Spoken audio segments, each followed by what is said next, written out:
আসসালামু আলাইকুম ওয়া রাহমাতুল্লাহি ওয়া বারাকাতুহু। সম্মানিত দেশবাসী, আমি cancer specialist doctor S M Sarwar. বিশেষ করে আপনাদেরকে বলবো যে কুমিল্লার আপনার লাকসামের শিয়াং গ্রামের একটি বাচ্চা, সেখানে যেদিন বাচ্চাটি জন্মগ্রহণ করেছে সেদিনই এই বাচ্চাটার ব্লাড ক্যান্সার হয়ে যায়।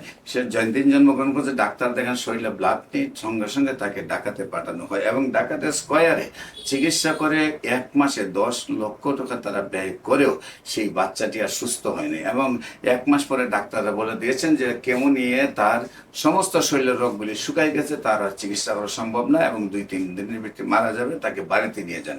তারপর আল্লাহর অশেষ রহমতে আমি সেই বাচ্চার চিকিৎসা করেছি এবং আল্লাহর অশেষ রহমতে 1 মাসের ভিতরে তার ব্লাড ক্যান্সারটা সুস্থ হয় এবং পরবর্তীতে আজকে 5 বছর যাবৎ তিনি সুন্দরভাবে সুস্থ রয়েছেন। সেই জন্য আমি বলবো ক্যান্সার হলেই মৃত্যু হবে, ক্যান্সার হলেই মারা যাবে, ক্যান্সার হলে আর সুস্থ হবে না, সেই কথা আর বিশ্বাস করা যায় না। ক্যান্সার সম্পূর্ণরূপে সুস্থ হয়। গণস্বাস্থ্য হোমিওর পক্ষ থেকে আপনাদেরকে আমন্ত্রণ জানিয়ে শেষ করছি। আসসালামু আলাইকুম ওয়া রাহমাতুল্লাহি ওয়া বারাকাতুহু।